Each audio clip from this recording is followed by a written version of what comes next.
A constitutional republic, not a democracy. The ideal of a democracy is universal equality. The ideal of a constitutional republic is individual liberty.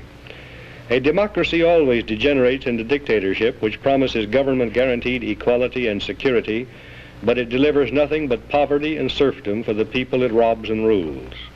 America was founded as a constitutional republic to safeguard the liberties of the people against the tyranny of democracy or of one-man dictatorship. In this century, great strides have been made toward the goal of subverting our republic into a democracy. The foremost tactic of the subverters is subversion of language. By calling America a democracy until people thoughtlessly accept and use the term, the totalitarians have obscured the real meaning of our principles of government.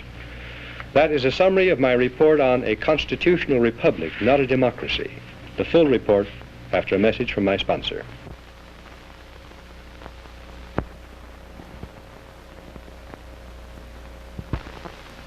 A democracy is a political system in which the people periodically, by majority vote at the polls, select their rulers.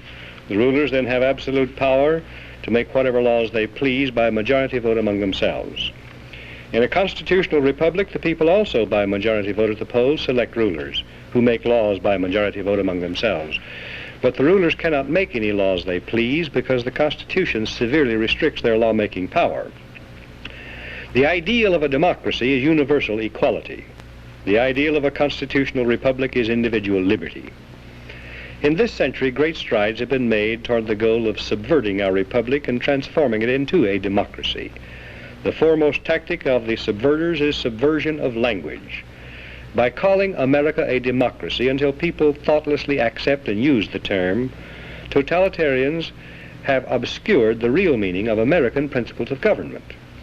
Note the following passages from a recent article distributed by the New York Times News Service. Quote, "In the United States and in other leading democracies, recent years have seen perceptible growth in executive authority. As society becomes more equalitarian, it tends increasingly to concentrate absolute power in the hands of one single man. This is a voluntary surrender of a free people escaping from freedom to one autocratic master." End quote.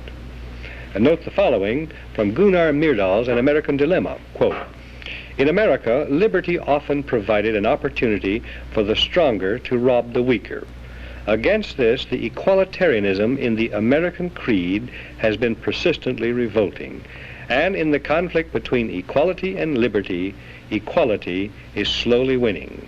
In America, conservatism has to a great extent been perverted into a cult of the Constitution. This is unfortunate, since the Constitution is in many respects impractical and ill-suited for modern conditions.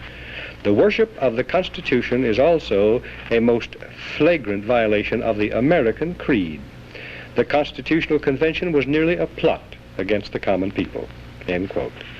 Now, Gunnar Myrdal, a Swedish socialist, was hired by the Carnegie Corporation of New York in 1937 to direct a study of the Negro in the United States. He engaged a large staff, some of them communists and pro-communists. An American Dilemma resulted, first copyrighted in the United States in 1944. In 1954, the Supreme Court handed down a school segregation decision, which deliberately violated the Constitution, reversed a previous Supreme Court decision, and lit a fuse touching off explosive violence, which has been shattering our society ever since. The court cited An American Dilemma as one of the modern authorities on which it relied in preference to the Constitution for justification of its decision. An American Dilemma, written by a Swedish socialist, provided a basic rationale for the conversion of our free republic into an equalitarian democracy. Myrdal contends that the American Declaration of Independence, 1776, proclaimed the ideal of an equalitarian democracy because it contains the phrase, "all men are created equal." 11 years later, the Constitution created not a democracy founded on the ideal of equality, but a republic founded on the ideal of liberty. This is why Myrdal says the Constitutional Convention was nearly a plot against the common people. But he and those who parrot his ideas are either ignorant or dishonest. The Constitution was ordained specifically to safeguard the principles of liberty proclaimed by the Declaration of Independence. The Declaration's phrase, "all men are created equal," means that men are equal before the law and before the Creator, regardless of their inequality in human society. The Declaration says that men are endowed with unalienable rights, and that the purpose of government is to secure these rights. The unalienable rights of man enumerated in the Declaration of Independence do not include equality, but they do include liberty, along with life and pursuit of happiness. Equality of all men in the eyes of God and before the law is a condition essential to freedom, but no other kind of equality is possible. Government efforts to achieve material equality will produce crushing tyranny, but will not make people equal. The writers of the Constitution were anxious to safeguard liberty against dictatorship, monarchy they called it, but their chief anxiety was to protect the country against democracy. Edmund Randolph, delegate to the Constitutional Convention from Virginia, said the general object of the convention was to provide a cure for the follies and fury of democracy. Elbridge Gerry and Roger Sherman, delegates from Massachusetts and Connecticut, urged the Constitutional Convention to create a system to eliminate the evils that flow from the excess of democracy. Alexander Hamilton, delegate from New York, said, "We are now forming a Republican government. Real liberty is not found in democracy. If we incline too much to democracy, we shall soon shoot into a monarchy." John Adams, one of the giants of the American Revolutionary period, said, "Democracy will envy all, contend with all, endeavor to pull down all.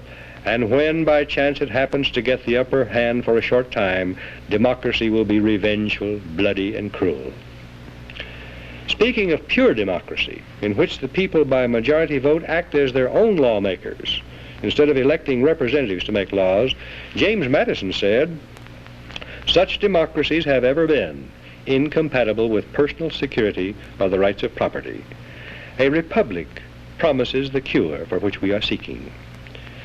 Madison, known as the father of the Constitution, knew and said that enlightened men will not always be at the helm of government to serve as proper guardians of the public weal. He knew that unlimited political power cannot safely be entrusted to the nation's elected representatives, to use as a majority of them see fit, because, he said, a majority of a group of men is far more likely to be tyrannical than one man is.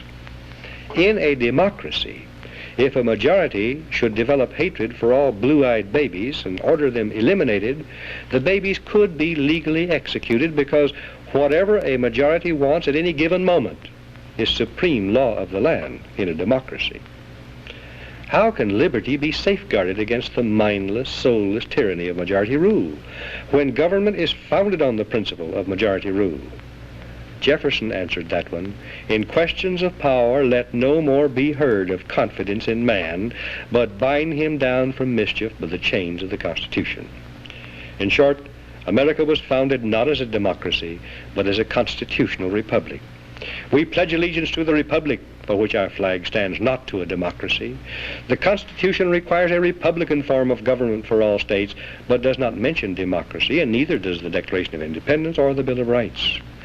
The Constitution is a binding contract, enumerating limited powers which the federal government can legally exercise, prohibiting it from exercising any powers not granted in the contract. It denies federal officials the power to do whatever they claim to be necessary for the general welfare. Federal action not clearly authorized by the Constitution is illegal, even if approved by an overwhelming majority of the people, because all the elastic powers of government are left with the states. Ultimate power to change the organic structure of government was left with the people, but the means of making changes, amending the Constitution, were carefully prescribed to militate against hasty, unwise decisions by the people. As Benjamin Franklin left the State House in Philadelphia on the closing day of the Constitutional Convention, a woman asked him what kind of government the convention had given America, and Franklin replied, "A republic, if you can keep it." Very old and very wise, Franklin saw through the mists of time to the day when Americans might trade their freedom in a constitutional republic for the promise of government guaranteed equality and security in a democracy. And beyond that, to the day when democracy inevitably degenerates into dictatorship, guaranteeing nothing but poverty and serfdom for the people it robs and rules. The American constitutional system, unique in history, enabled Americans to develop a backward continent into the most magnificent nation of all time. The system was designed to prevent both tyranny by government and reckless rebellion by the people. We must restore it and keep it. And what can you do toward that end? Your job, you who care and understand, is to help educate others. I suggest that you might find a subscription to my report helpful. The Dan Smoot report, on which these broadcasts are based, is sent every week through the mails and will reach you long before the broadcast does. It contains documentation and details I cannot put on the broadcast. You can read it, make up your own mind, pass it on to others. I think it may be an effective tool for you to use to help educate and activate others. And only by this means can we restore our republic.